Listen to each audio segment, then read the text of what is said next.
Bonjour et bienvenue dans cette vidéo sur Blender. Nous allons voir comment réaliser un pion d'échec. Donc, je vous montre. Alors, le pion qui est ici, à l'aide du modificateur Screw. Voilà, c'est un modificateur. On va voir comment on fait. Donc, alors, pour commencer, vous faites un cliquer-glisser de votre image dans Blender. Voilà. Donc, vous voyez que l'image est directement à l'intérieur, comme une espèce de plan, un objet 3D, et qu'il est figé dans la vue. En fait, il s'est aligné à la vue 3D. Donc ce qu'on veut, c'est faire un reset de ses rotations et de sa position. Donc on sélectionne l'objet, on fait Alt R et Alt G. Et ici, vous pouvez voir en fait que les données de rotation et de location ont été remis à 0. Alors ce qu'on veut, c'est remettre l'objet à 90 degrés sur X. Donc je fais R, X, 90 sur le pavé numérique et Entrée. Ensuite, je vois que mon cube, par exemple, a une dimension de 2 mètres sur 2 mètres sur 2 mètres. Alors, il est très grand. Donc, je vais le réduire. Je vais mettre à 0,1, 0,1, 0. Alors, ça reste encore très grand pour un pion d'échec, mais au moins, voilà. Donc je sélectionne mon image, S, hop, le point du clavier numérique pour ensuite faire un focus. Je viens dans la vue de face, donc ici vous pouvez cliquer sur -Y ou alors raccourci clavier 1 et je réduis. Alors pour réduire plus, je vais mettre le mode ici, donc Z, vous voyez, je change de vue pour voir le wireframe. Et mon image, je vais la bouger au-dessus. Alors j'aimerais l'afficher au-dessus de X. Vous voyez, la ligne rouge. Pour bien voir, parce que là, en fait, je ne vois pas. Hein, je vais ici, dans les options de droite, vous avez Data. D'accord? Vous cliquez et vous avez toutes les options pour votre image de référence. Et vous avez Opacity. Ici, vous cochez et vous mettez à 0,3. Ça réduit l'opacité de mon objet, de mon image, et ça me permet de voir la ligne rouge.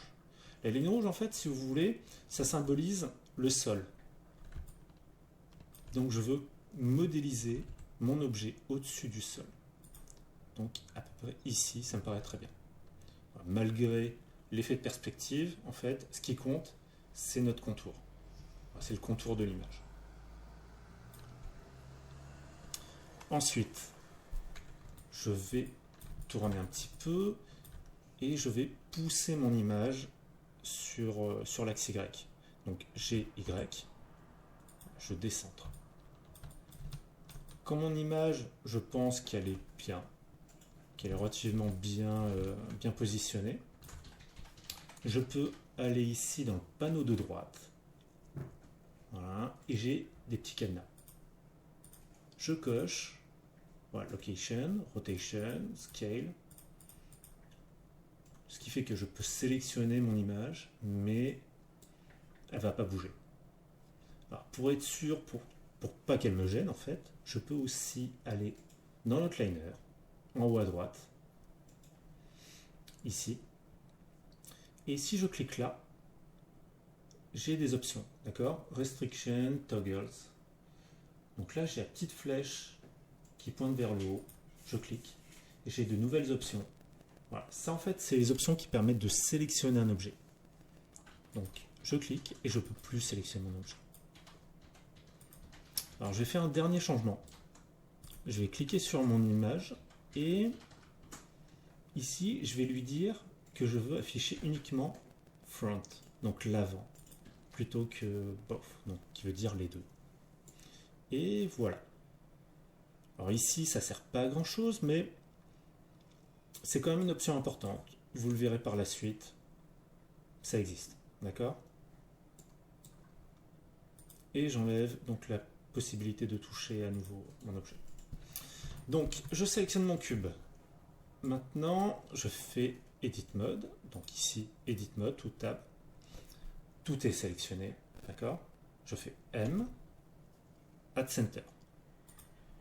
Et là, qu'est-ce que j'ai fait? En fait, j'ai fusionné les composants de mon cube pour en faire un vertex qui est au centre.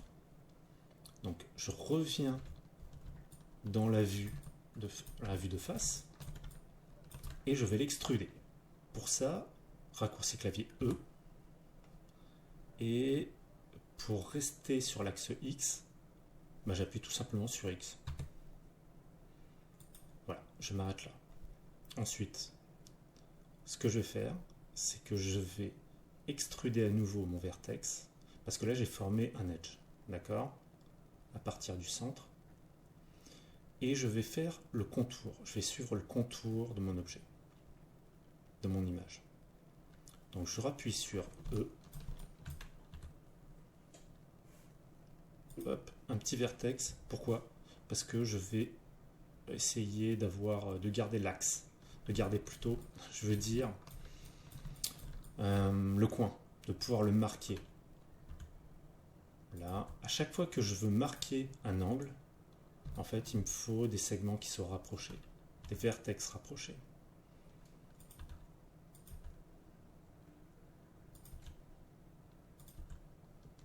Voilà. Donc à chaque fois E pour ajouter un nouveau vertex.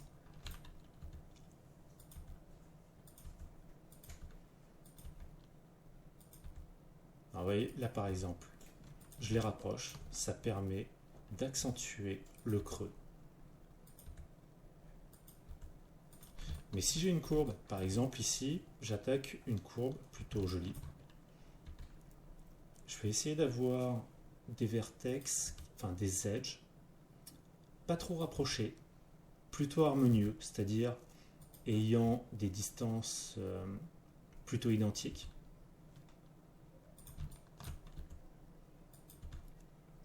Voilà, comme ceci. Donc, ni trop peu de vertex, ni pas assez. Si vous en avez trop, ça va être marqué. Ça va être marqué de... Vous allez voir comme des strays, vous voyez? Vaut mieux éviter ça. Gardez à l'esprit, quand vous rapprochez deux vertex l'un de l'autre, c'est vraiment pour marquer un angle. Pourquoi? Parce qu'on va utiliser en fait un Subdivision Surface. Donc c'est un modificateur qui permet de faire un lissage.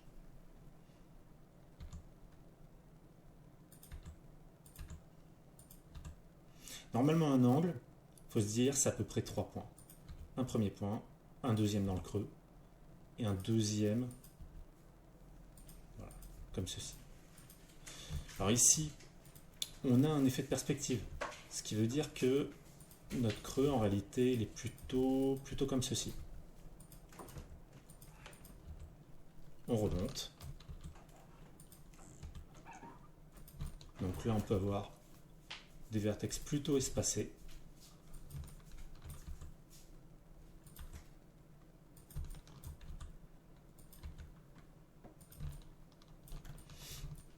Donc, pour pouvoir suivre à chaque fois, bouger, vous voyez, comme ceci, pensez à faire un pan. Alors moi, j'utilise Shift Alt. Pourquoi? Parce que dans mes préférences, j'ai utilisé une navigation, j'ai choisi une navigation avec l'option cochée Emulate Free Button Mouse. D'accord? Donc ça permet d'utiliser autre chose que de base, en fait, on utilise la molette. Là, ça me permet plutôt d'utiliser le bouton gauche avec Alt. Là, par exemple, on fait une rotation. Le pan, c'est avec Alt Shift. Je reviens dans la vue. Extrusion, E, et je continue. Ouais. Là, j'attaque un angle qui est plus petit. Donc, je rapproche mes vertex. On essaie de former bien la courbe, d'accord? Il faut remonter comme ceci. Voilà. Là, voilà. pareil, petit virage, on augmente le nombre de polygones, le nombre de vertex, et là on essaie d'avoir quelque chose de plutôt harmonieux, d'accord? Pas trop de polygones, ça fait un peu comme une sphère.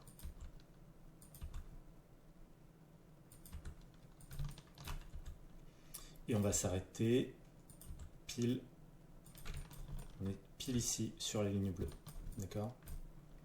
Là, on zoome un petit peu, c'est pas obligé d'être non plus ultra précis, mais ça aide. Je bouge un petit peu mes points, donc on sélectionne, G. Alors pour slider, c'est 2 fois G, d'accord? 2 fois G, et on peut passer directement en glissant sur les edges adjacents. Clic droit pour revenir.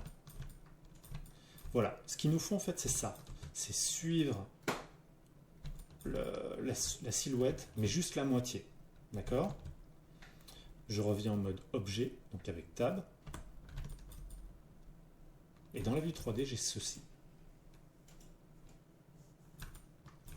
Maintenant, je vais aller dans Modifier. Alors comme j'ai la version 4.2, c'est la dernière version de Blender à l'heure actuelle, où je tourne cette vidéo. Donc en fait, il y a un système qui est différent, c'est-à-dire que quand je fais Add Modifier, là, si vous utilisez une version antérieure, vous avez toute une liste de modificateurs. Là, le système a changé, je fais Add Modifier, et ils sont rangés en fait. Voilà. Alors, pour aller plus vite, Screw, voilà. S, C, R, entrée, il a été trouvé. Et là, je repasse en mode solide d'affichage. Donc Z, ou alors ici. Et voilà. Là, il est fait. Alors, qu'est-ce qui s'est passé? Ici, je vous montre le wireframe. Donc, non, Viewport Overlay, hop, wireframe. Vous voyez, dans Angle, dans le modificateur Screw, on a 360. Si je réduis, voilà, ça fait une rotation, ou une révolution, comme on veut. 360 degrés, ça permet de faire mon objet qui fait un tour complet. Donc on voit bien que là, au niveau de l'axe, on est dans le Z. Ok. Le Z, c'est cette ligne bleue. Et on va utiliser l'option Merge. Ça va permettre de merger en fait ici le petit point. Sinon ça se voit. Sinon on le voit. On pense à cocher. Et là, je vais ajouter un petit peu de vertex. Parce que vous voyez, l'affichage des normales est pas terrible. C'est légèrement sombre. C'est pas très réaliste. Bon, ça se voit mieux encore quand on enlève le wireframe. Donc, à tout moment, en fait, on peut ajouter des vertex, on peut modifier. Je fais Tab pour revenir en mode édition. Je passe en vue wireframe. Et je peux faire CTRL-R. Ça permet d'ajouter un nouveau vertex. Je slide. Et voilà. Et je vais en ajouter aussi ici à la base. Donc, j'en ai ajouté un ici. Et je vais slider pour le mettre là. Voilà. Ici, CTRL-R pareil.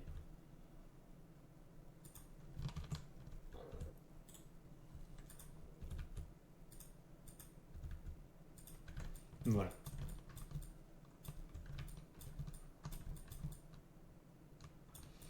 Si jamais vous n'êtes pas content de votre objet, votre courbe, à tout moment, vous pouvez modifier ceci.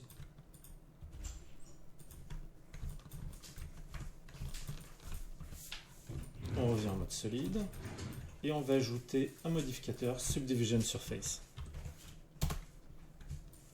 Et voilà.